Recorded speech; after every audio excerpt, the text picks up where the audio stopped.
자, 그럼 이번 시간에는요, 양자빗을 이용한 양자 센싱이라는 주제로 홍성진 교수님께서 강연을 해 주시겠습니다. 큰 박수로 환영해 주시기 바랍니다.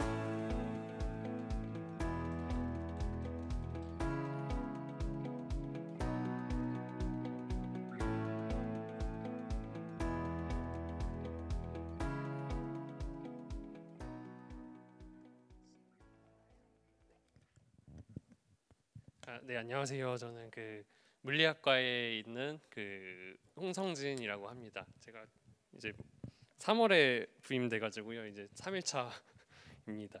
그러면 저는 사실 마지막 이게 컴퓨팅 세션인데 이제 저는 사실 컴퓨팅보다는 센싱을 연구하는 사람이어 가지고 이게 그래서 근데 뭐 센싱도 중요한 양자 기술 중에 한 분야니까 그냥 재미있게 들어주셨으면 좋겠습니다. 그래서 시작을 하면은 일단 저는 양자 빛을 이용한 양자 센싱으로 제목을 지어봤고요. 그러면은 저희가 둘 다 아직 잘 모르잖아요. 그래서 양자 센싱이 무엇인지, 양자 빛이 무엇인지 대충 설명을 드리고 그리고 양자 빛으로 양자 센싱을 어떻게 하는지 이렇게 설명을 드리고자 합니다. 그래서 뭐 다들 아시다시피 그 양자 정보 기술인데 그 중에는 뭐 컴퓨터가 가장 대표적이죠. 컴퓨터도 있고 방금은 뭐 커뮤니케이션에 대해서도 얘기를 많이 해주셨는데 센싱 이렇게 세 가지를 보통 그 정보 기술이라고 부릅니다. 근데 양자 정보 기술은 거기다가 뭐 스포포지션, 인탱글먼트 같은 양자 역학적인 자원을 활용해서 뭐 더 빠른 계산, 더 정밀한 측정 그리고 원천적으로 그 보안이 확실한 그런 커뮤니케이션을 하겠다는 게 이제 그 양자 정보 기술이 하고 싶어하는 일이고요. 그 중에서도 저는 주로 이 센싱을 연구하고 있습니다. 그래서 뭐 컴퓨팅은 이제 많이 들으셨을 테니까 이거 그냥 교양이라고 생각을 하시고 들어주시면 될 것 같습니다. 그러면은 일단은 센싱이 뭔지부터 설명을 드리고 싶은데요. 센싱은 저기 그 고양이가 있잖아요. 고양이를 알고 싶은 겁니다. 뭐가 있는지. 그래서 고양이를 어디 있는지 알려면 빛을 쏴줘야 돼요. 그래서 빛을 쏴가지고 고양이랑 상호작용을 합니다. 여기서는 그냥 반사예요. 반사해서 우리 눈으로 들어오면 그게 측정을 하는 거거든요. 그 다음에 뇌에서 생각을 해서 아 이게 고양이구나 하고 추정을 하게 됩니다. 그래서 우리가 측정 대상이 있으면 빛을 쏴줘서 그 빛을 다시 측정한 다음에 이게 머릿속에서 추정을 하는 게 센싱을 하는 과정입니다. 그래서 뭐 다 이런 과정입니다. 그 카메라도 이렇게 햇빛이 있고 그 카메라에 담긴 다음에 핸드폰 연산이 이렇게 이미지를 보여주는 거고 이렇게 물리적으로도 이렇게 중요한 걸 하고 이런 온도 재는 이 기름 온도 재는 것도 똑같이 빛을 쏴줘서 기름이랑 상호작용을 한 다음에 이렇게 다시 측정을 해서 온도를 알려주는 거고요. 뭐 이렇게 속도를 재는 것도 똑같습니다. 그래서 이거를 조금 더 이렇게 좀 그래도 발표처럼 그리면은 이렇게 됩니다. 우리가 모르는 파라미터, 그러니까 알고 싶어 하는 파라미터 파이라는 게 있고 파이를 재려면 빛을 준비를 해야 되고 빛과 파이가 상호작용을 한 다음에 측정을 한 다음에 그 파이가 뭔지 이렇게 추정을 하는 과정입니다. 그래서 그 광학에서는 가장 대표적인 예시가 그 마하젠더 인터페로미터라고 있습니다. 간섭계인데요. 간섭계가 하는 일은 이렇게 여기서 빛을 이렇게 쏴주면 빛이 두 개로 쪼개집니다. 그래서 위로 가는 빛이 또 있고 이렇게 안 보이는데요. 아래로 가는 빛도 있는데요. 그러면은 그 빛이 진행하는 거리에 따라서 위상이 조금 달라져서 결과가 달라지는데요. 예를 들면은 이렇게 위에서 오는 빛이 이렇게 생겼고 아래에서 오는 빛이 이렇게 생겼으면 이게 똑같잖아요. 그러면 두 배로 커집니다. 근데 위에서 오는 빛이 이런데 아래에서 오는 빛이 살짝 이렇게 뒤로 밀렸다. 그러면은 모양이 반대라서 서로 상쇄가 됩니다. 그래서 이 페이즈에 따라서 한쪽에서 측정을 하면은 그 빛의 세기가 막 이렇게 오실레이션을 합니다. 어쩔 때는 제일 셌다가 어쩔 때는 아무것도 안 나왔다가 마치 요 그림처럼요. 그래서 요 사이를 채우면은 빛이 세기도 하고 없기도 하고 막 이렇게 됩니다. 그러면은 여기서 하고 싶은 거는 우리가 레이저를 이용해서 저 파이라는 페이즈를 재는 건데요. 만약에 여기 P가 한 0.5다. 우리가 알고 싶은 건 파이잖아요. 이렇게 쭉 내리면은 아 이게 파이가 4분의 3 파이 정도 되는구나 라고 이렇게 에스티메이션을 하는 겁니다. 근데 현실에서는 그 깨끗한 그래프가 안 나오고 이렇게 지저분하게 나와요. 이거는 뭐 어쩔 수 없이 이렇게 노이즈가 끼게 되고 이렇게 델타 파이라는 불확실한 정도가 생기게 됩니다. 그래서 우리는 항상 이렇게 뭐든지 완벽하게 알 수 없고 이렇게 불확실하게밖에 알 수 없습니다. 그래서 이렇게 뭐 이 불확실한 정도를 뭐 표준 편차 혹은 분산으로 용어를 하고요. 그래서 이렇게 불확실한 정도가 있고, 그러면은 양자 센싱은 뭐 하는 거냐면 이런 빛을 사용했는데 고전적인 빛, 레이저 혹은 뭐 전구 같은 고전적인 빛을 사용했을 때 불확실한 정도가 저렇게 크다면 양자역학적인 자원, 뭐 인탱글먼트, 슈퍼포지션, 뭐 스퀴징이란 것도 있거든요. 그런 걸 이용해서 이렇게 불확실한 정도를 줄이고자 하는 게 양자 센싱이 하는 일입니다. 그래서 뭐 그러니까 결국은 이런 고전적인 빛 대신에 양자역학적인 빛을 사용해야 됩니다. 양자 빛을 써야 되고 이제 요거를 잘 알아야 됩니다. 그러면 이제 양자 빛이 무엇인가에 대해서 설명을 드리겠습니다. 그래서 일단 빛이 뭔지도 사실 아직 잘 몰라요. 그래서 뭐 이렇게 빛이 있으라 해서 빛이 있고 일상생활에도 빛이 많이 있잖아요. 근데 아인슈타인도 뭐 이렇게 50년을 넘게 빛이란 무엇인가 이렇게 열심히 했다는데 뭐 근처에도 못 갔다고 합니다. 근데 지금도 똑같고요.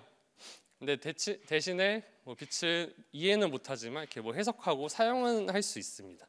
그래서 이렇게 뭐 광학 수업을 들으면은 이렇게 고등학교 때부터 일반 물리까지 이렇게 나눠서 대충 배우는데 지오메트리컬 옵틱스는 그냥 빛을 이렇게 직선, 레이로 표현을 하고요. 그리고 웨이브 옵틱스에서는 빛을 웨이브로 표현하고 뭐 거기서 넘어서 전자기파로 해석을 하기도 합니다. 그래서 이런 게 이제 보통 일반 물리나 고등학교 때 배우는 내용이고, 이제 그 너머에 양자 광학이 있습니다. 양자 광학은 뭐 빛의 이중성, 빛은 파동인가 뭐 입자인가 그런 것도 설명을 해야 되고, 인탱글먼트도 설명을 해야 되고, 슈퍼포지션도 설명을 해야 되는데요. 그래서 퀀텀 옵틱스에서는 빛을, 이게 아마 잘 모르실 것 같은데 양자역학을 들으셔야만 아는 건데, 퀀텀 하모닉 오실레이터라는 걸로 빛을 해석합니다. 그래서 이게 뭔지는 그냥 받아들이시면 될 것 같습니다. 뭐냐면 하모닉 오실레이터가 뭐냐면 그냥 저렇게 용수철 운동을 하는 거예요. 뭐가 이렇게 왔다 갔다 하면서 떨리는 건데 앞에 퀀텀이 붙었잖아요. 이게 왔다 갔다가 아니고 이게 딱딱 끊어져 있습니다. 이게 뭐 여기에만 있을 수 있고 파란색에만 있을 수 있고 빨간색에만 있을 수 있고 이렇게 움직임이 이렇게 연속적인 게 아니고 이렇게 딱딱 끊어져 있는 거예요. 그래서 퀀텀 하모닉 오실레이터라고 부르고, 여기에 또 유명한 게 뭐가 있냐면 하이젠버그의 불확정성 원리라는 게 또 있습니다. 그래서 뭐 이런 건데요. 저 용수철의 m이라는 질량이 있잖아요. 걔가 가만히 있어도 속도와 그 위치와 운동량은 확실하게 잴 수가 없습니다. 심지어 가만히 있어도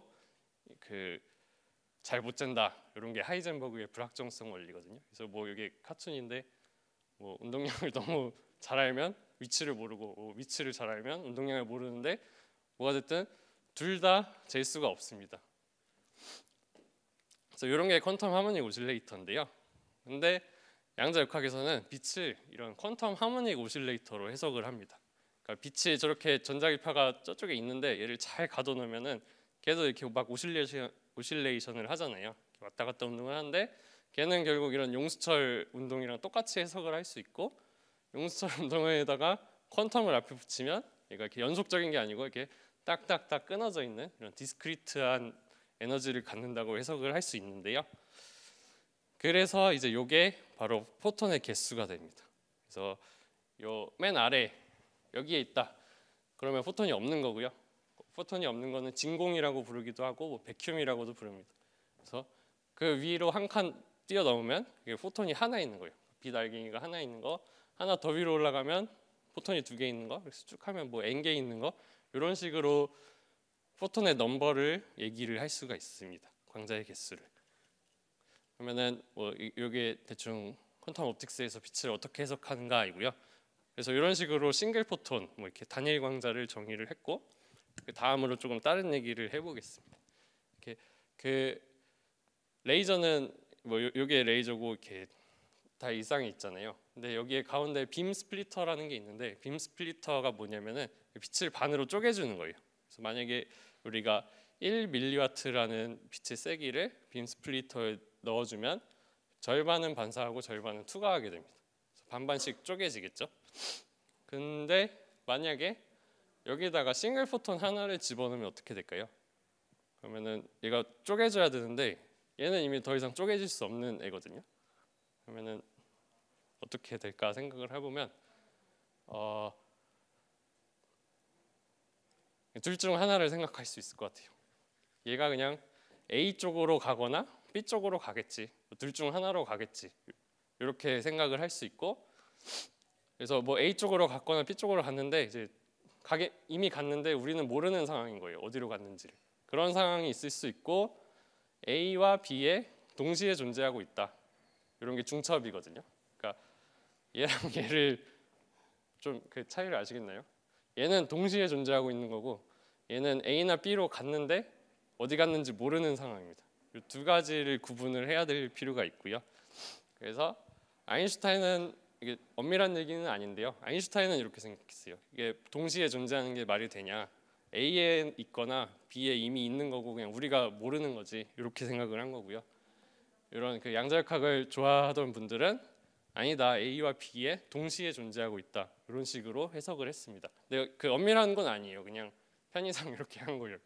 이게 그 뭐였더라? 코펜하겐 해석 그런 그 내용이고요. 그러면은 Z인지 N지 뭐가 맞는지 어떻게 알 수 있을까요? 실험적으로. 그래서 생각을 해보면 여기를 둔 다음에 이 뒤쪽에 빔 스플리터를 하나 더 두고 그 다음에 측정을 하면 됩니다. 그러면 그 다음에 저기 제가 델타 L이라고 썼는데요, 미러를 그냥 괜히 이렇게 조금씩 흔들어 보는 거예요. 어떤 일이 일어날지를 보겠습니다. 아인슈타인은 이미 A 혹은 B로 갔고 우리가 지금 모르고 있을 뿐이다 라고 했고요. 그러면은 아인슈타인의 해석대로 하면은 이 그림이 어떤 결과를 줄까요? 뭐 이렇게 되겠죠.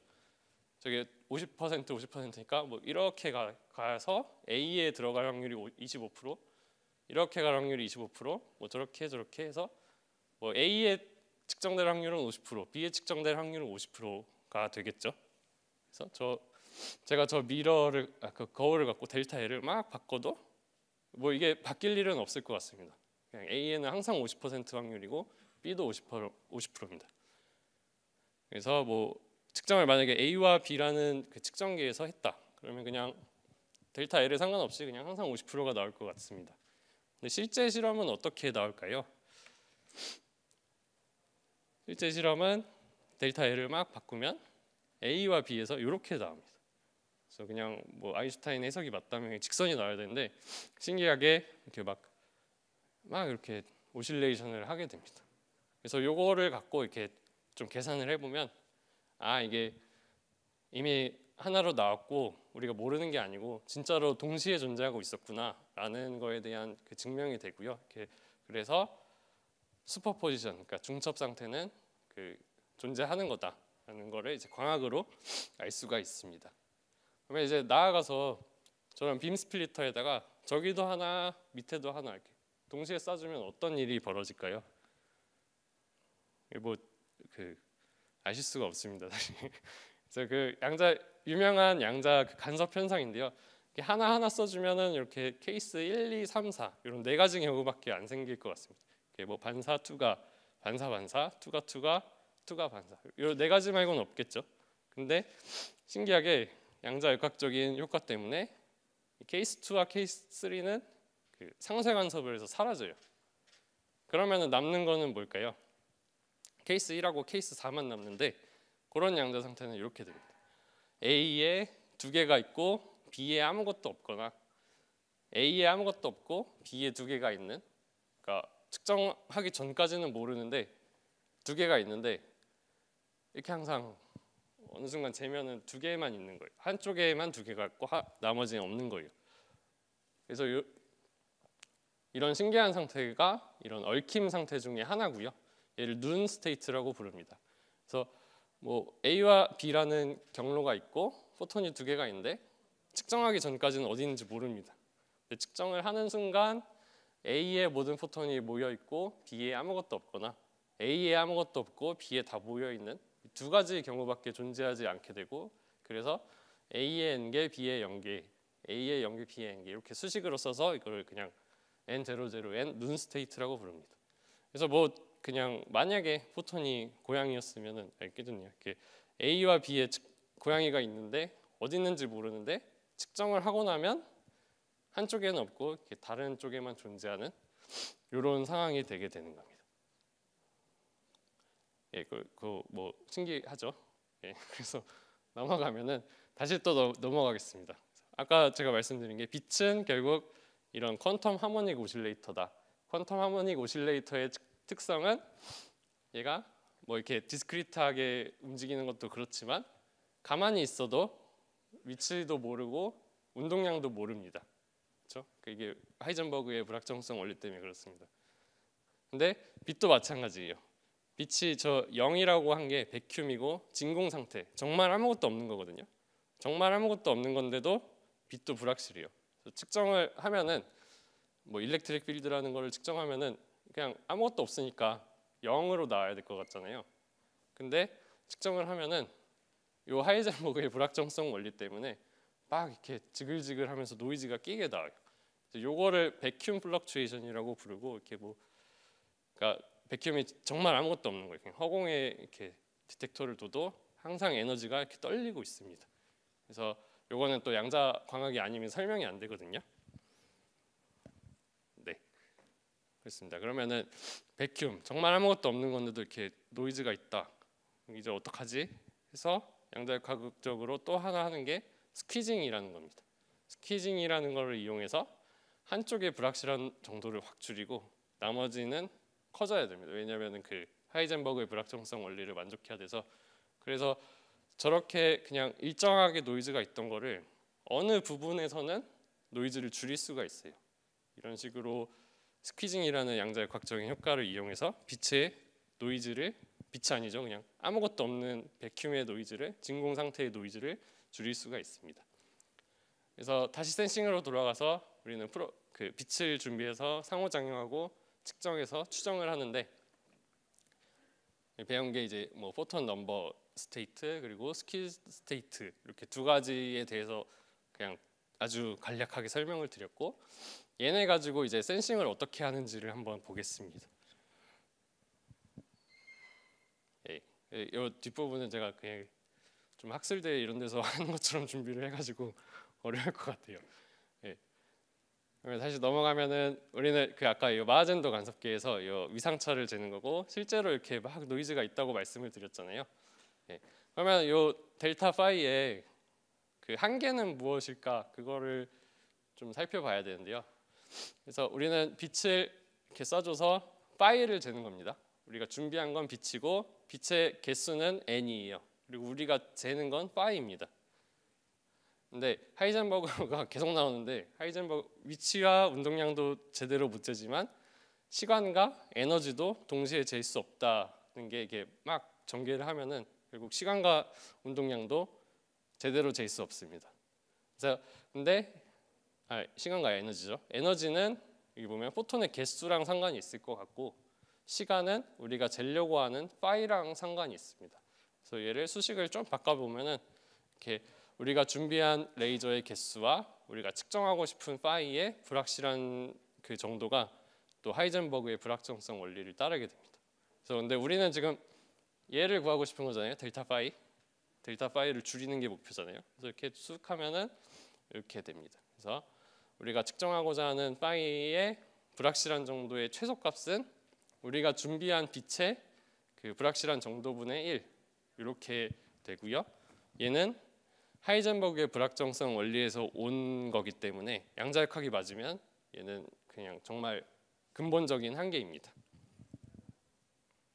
네, 그래서 근본적인 한계가 이렇게 되고, 레이저 대신에 이 고전적인 한계를 알고 싶은데, 고전적인 한계는 보통 레이저를 사용했을 때를 얘기를 합니다. 그래서 레이저를 쓰면 우리가 이상적인 경우에 이렇게 나오면 좋겠는데, 얘도 뭐 백큐 노이즈 이런 게 있어가지고 이렇게 막 노이즈가 막 껴서 나와요. 그래서 이거를 뭐 이렇게 좀 살펴보면은 레이저의 그 막 플럭추에이션 있는 정도는 그 델타 n은 스퀘어 루트 n입니다. 그 루트 n만큼의 이렇게 막 지글지글하는 노이즈가 있습니다. 그러면은 펀더멘탈한 리밋을 레이저를 썼을 때는 뭐냐? 델타 n 자리에 요 스퀘어 루트 n을 집어넣으면 돼요. 그러면은 이렇게 그냥 델타 파이는 1/√n보다 커야 됩니다. 요거의 한계는 그냥 레이저에 갖고 있는 그냥 근본적인 한계에서 오고요. 그래서 요거를 샷 노이즈 리밋이라고 부릅니다. 그 다음에는 이제 양자역학적인 걸 봐야겠죠. 이렇게 펀더멘탈한 리밋이 되는데 여기서 그러면은 델타 파이를 제일 줄이고 싶으면 어떻게 해야 될까요? 이 수식만 보면 그냥 델타 n을 엄청 키우면 되겠죠. 그래야지 델타 파이가 작아지겠죠. 그렇게 할 수 있는 방법이 뭐가 있을까요? 그냥 생각했을 때 제일 할 수 있는 방법이 델타 n이 제일 언제 클까? 다 있거나 아무것도 없거나 그러면은 델타 n이 그냥 n 그 자체가 되기 때문에 이때가 아마 델타 n이 제일 클 것 같아요. 그게 뭐냐? 그게 눈 스테이트입니다. 경로가 A와 B 두 개 있는데 측정하기 전에 모르지만 측정을 하고 나면 A에 다 있고 B에 아무것도 없거나 A에 아무것도 없고 B에 다 있거나 이런 식으로 그러니까 A만 보면은 아무것도 없거나 다 있거나 B만 봐도 아무것도 없거나 다 있거나 그냥 이거를 만족하죠. 그래서 델타 n 자리에 그냥 n을 집어넣으면 이렇게 바뀌어요. 이거를 이제 하이젠버그 리밋이라고 부르고요. 그래서 눈 스테이트를 사용하면 그 n분의 1까지 좋아지고 레이저를 사용하면 그 1분의 루트 n 이렇게 루트 n배만큼 더 정밀한 측정을 가능하게 됩니다. 그 눈 스테이트를 쓰면. 그래서 이게 뭐 2000년도에 처음으로 이론이 제시가 됐어요. 이런 눈 스테이트라는 걸 쓰면은 되게 좋아진다. 근데 정작 뭐 이렇게 시간이 지나서 17년도에 실험으로 되게 엄밀하게 정말로 양자 이득을 봤습니다. 뭐 컴퓨터에서 되게 중요하게 생각하는 거죠. 근데 센싱에서는 양자 이득을 보기가 되게 쉬워요. 그래서 이렇게 눈 스테이트를 이용해서 양자 이득을 봤습니다. 이제 근데 시간이 좀 해서 이걸 그냥 넘어가겠습니다. 그냥 대충만 설명드리면 이제 하나를 재는 거는 눈 스테이트가 잘하는데 여러 개를 재려면 어떻게 해야 될까요? 여러 개를 재려면 멀티모드 눈 스테이트가 필요합니다. 경로가 두 개가 아니고 경로가 엄청 많은 거예요. 근데 포톤도 n개 있는데 측정을 하는 순간 한 경로에만 모든 포톤이 있고 나머지는 아무것도 없는 그런 상황이 이제 멀티모드 눈 스테이트입니다. 이런 걸 이용하면 이렇게 여러 개를 잴 수 있고요. 그다음에 요거는 요거 그냥 하겠습니다. 그냥. 그다음에 그 베일 스테이트는 유명하니까 다 들어보셨죠? 베일 스테이트인데 A와 B라는 포톤이 있는데 아무리 멀리 떨어져도 하나가 H면 나머지도 H고 하나가 V면 나머지도 V인 그런 상태잖아요. 그래서 수식으로 저렇게 HH 더하기 VV 저렇게 쓰잖아요. 그렇죠? 저런 두 가지 상황이 중첩되어 있는 건데 얘를 수식으로 보면 그냥 눈 스테이트랑 똑같습니다. 표기만 조금 바꾸면 위에가 H가 두 개 있고 V가 없죠. 그리고 오른쪽도 H가 없고 V가 두 개 있잖아요. 그래서 얘도 결국 눈 스테이트랑 똑같습니다. 그렇기 때문에 근데 얘는 또 이렇게 막 멀리 떨어질 수 있게 되게 유리하기 때문에 이렇게 멀리 떨어진 두 개의 파라미터를 재는 데 쓰이고 있습니다. 그래서 얘도 눈 스테이트니까 이런 하이젠버그 리밋에 도달할 수 있고요. 그래서 이렇게 이렇게 해서 멀리 떨어진 두 개의 파라미터를 재는데 되게 유리한데 멀리 떨어진 파라미터를 재는 게 왜 중요하냐? 중요합니다. 그래서 왜냐하면 신호 중에 이런 신호들이 있을 수 있잖아요. 이렇게 넓은 공간에 이렇게 분포되어 있는 그런 신호가 있을 수 있잖아요. 그래서 이런 애들을 예를 들면 중력파 같은 애들이 그렇고 이런 애들을 잘 잴 필요가 있는데 얘네들은 그냥 물리학에서 그냥 되게 단순화시키면 그냥 여러 개의 페이즈를 재는 거예요. 그래서 이렇게 여러 개의 페이즈를 재는 거고 어디에 쓸 수 있냐? 다크매터 찾는데 지금 열심히 하고 있습니다, 사람들이. 그리고 뭐 이런 이제 시간 동기화도 되게 중요하죠. 이렇게 시간을 잘 재는 거 엄청 중요한 일인데 그런 것도 여러 공간에서 할 수 있고요. 그래서 이런 디스트리뷰티드 퀀텀 센싱이라고 하는데 이게 왜 중요하냐면 또 우리가 하나의 파라미터를 잴 때 저 1/√n에서 퀀텀 라이트를 쓰면 1/n까지 도달할 수 있는 거를 봤잖아요.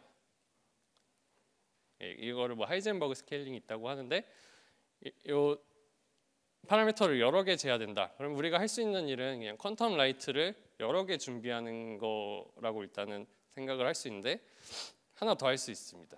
그래서 여러 개를 준비하고 걔네들끼리 또 얽힘을 만드는 거예요. 이 왼쪽은 각각의 양자 빛인데 그냥 독립적인 애라면 얘들은 각각의 다 양자 빛이면서도 서로 간에 얽힘이 있습니다. 이렇게 하면 저기서 스퀘어 루트 d가 여기서 또 d가 돼요. 그래서 양자역학적인 그 이득을 두 번 볼 수 있습니다.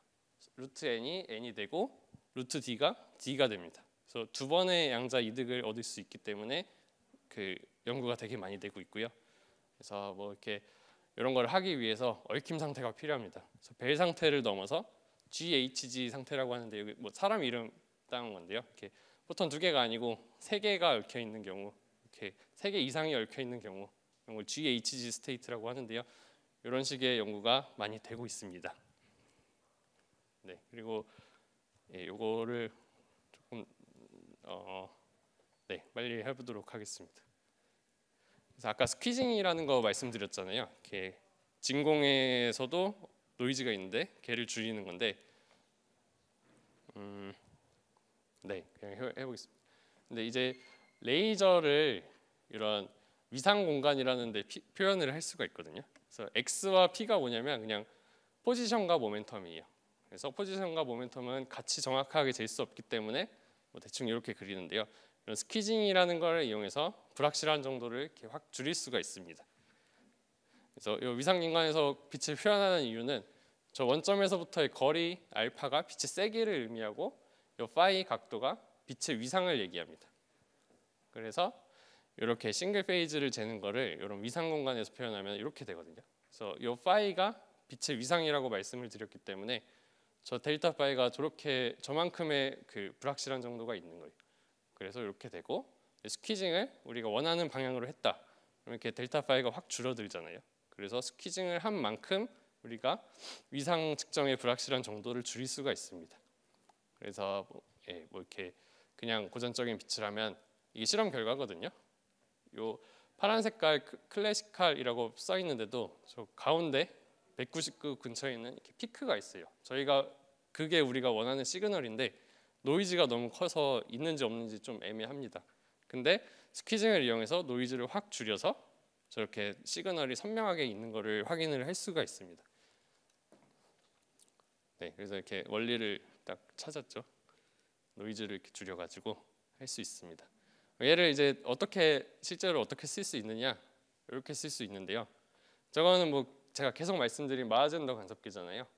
마하젠더 간섭계가 있고 걔의 센시티비티는 이렇게 루트 n분의 1입니다. 여기서 노이즈가 혹시 어디에 있는지 보이시네요? 여기 빔 스플리터잖아요. 첫 번째 있는 게.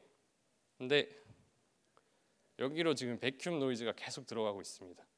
그래서 아무것도 안 들어가는데 양자가 광학하는 사람들은 베큐um이 들어간다 이렇게 표현을 해요. 베큐um 노이즈가 계속 들어가고 있기 때문에 노이즈가 센시티비티가 별로 안 좋습니다.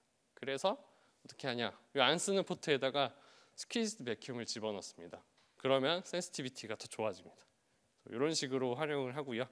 이거를 실제로 쓰고 있습니다. 어디에 쓰고 있냐면 중력파 검출하는 데 쓰고 있습니다.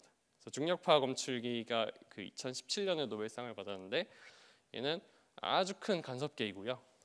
이제 저기다가 안 쓰는 포트에다가 이제 스퀴즈 베큐움을 집어넣어 가지고 양자역학적으로 그 정밀도 노이즈를 줄이고 정밀도 향상을 얻고 있습니다.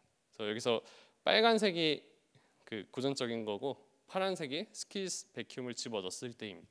이런 식으로도 쓰고 있고요. 네. 자, 뭐 이런 것도 있는데 이거는 그냥 넘어가도록 하겠습니다. 시간 관계상.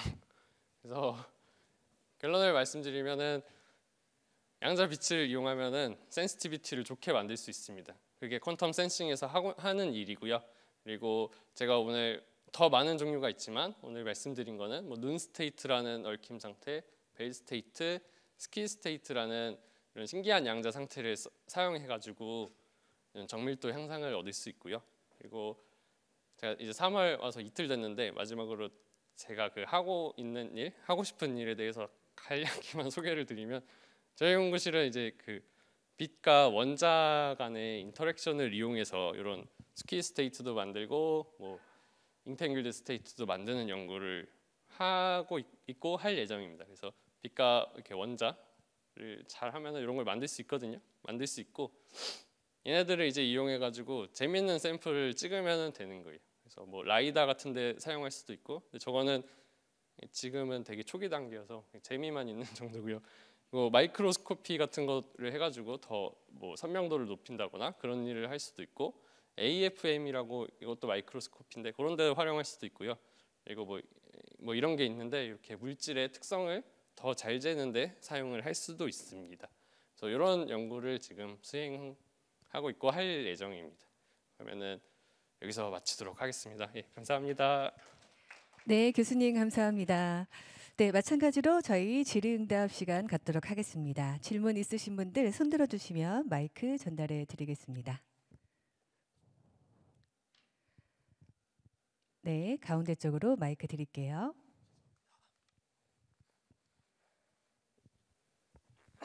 네, 교수님 강연 잘 들었습니다.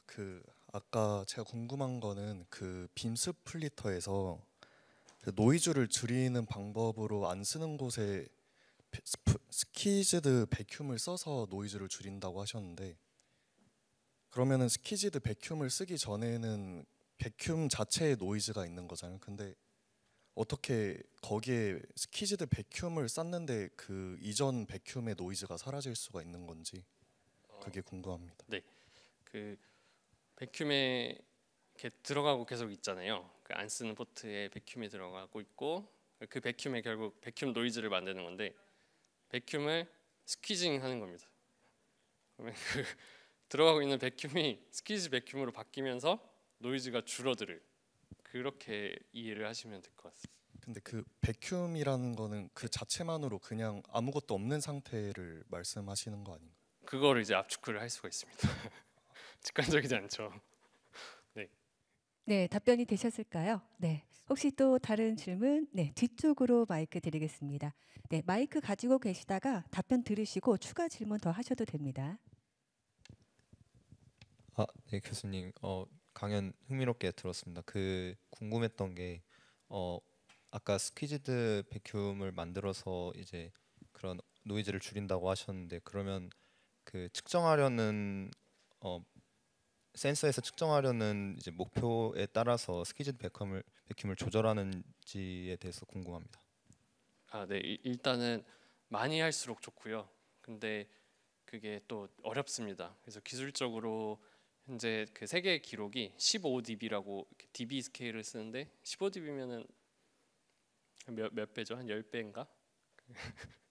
그만큼 노이즈를 이렇게 줄일 수가 있고, 그거보다 더 하면 좋은데 기술적인 어려움 때문에 못 하고 있습니다.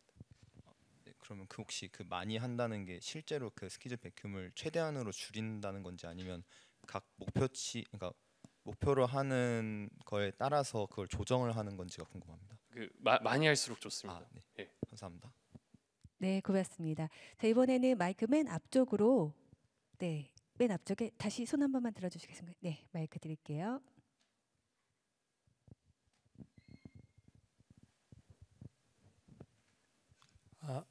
교수님 잘 들었습니다. 배큐음이나 스퀴즈드 배큐음 같은 거를 뭔가 미디움처럼 생각하는 거라면은 뭔가 노이즈를 없앨 수 있는 미디움의, 그러니까 상한이라든지 그런 게 이론적으로 있는 건가요? 그 미디움이 그냥 매질 같은 거 얘기하시는 건가요? 네. 그 배큐음은 그런 건 아니고 정말 그냥 아무것도 없는, 그냥 진짜 진공을 생각하시면 되고요. 예. 진공을 생각하시면 되고, 그 두 번째 질문이 뭐였죠? 뭔가 예. 노이즈를 없앨 수 있는 상한이나 하한 같은 게 이론적으로 있는 건가요? 그 노이즈를 이론적으로는 없습니다. 그냥 무한히 내려갈 수 있는데 기술적으로 그게 어렵기 때문에 못 하고 있고요. 예. 그래서 상한은 배큐음이 그냥 상한이라고 생각을 더 나빠질 수도 있는데 그것도 또 한도 끝도 없으니까 예, 그렇습니다. 네, 감사합니다. 네, 혹시 또 다른 질문 있으시면 받겠습니다. 네, 마지막 시간이기 때문에 또 이렇게 교수님 직접 이렇게 질의응답 받을 수 있는 시간이 없잖아요. 네, 용기 내셔서 궁금하신 점 물어보시면 될 것 같습니다. 혹시 없으실까요? 네, 그럼 마지막 질문으로 교수님께서 앞으로 우리 양자 컴퓨터가 우리 일상생활에 어떠한 변화를 줄 거라고 교수님 생각은 어떻습니까? 한 10년 뒤? 네, 너무 어려운 질문이. 어려운 질문입니다. 네, 그냥 네. 정말 아주 지극히 개인적인 의견으로는 어떠신지요? 그 네. 잘 됐으면 좋겠습니다. 네, 일단 연대에서 산 거를 많이 써주셨으면 좋겠습니다. 네.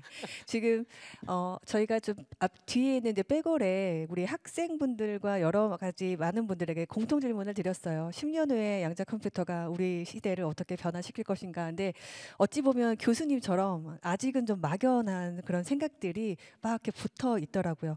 뭐 압도적으로 많았던 건 이제 관련된 주식을 사자라는 뭐 얘기가 있었지만, 네, 그래서 교수님도 어떤 생각이 있었는지 궁금하고 여러분들도 좀 앞으로는 이 시대를 그려보면서 상상해보면 어떨까 해서 주제를 한번 드렸습니다. 네, 교수님 감사드리겠습니다. 지금까지 홍성진 교수님과 함께했습니다. 감사합니다. 다시 한번 큰 박수 부탁드립니다.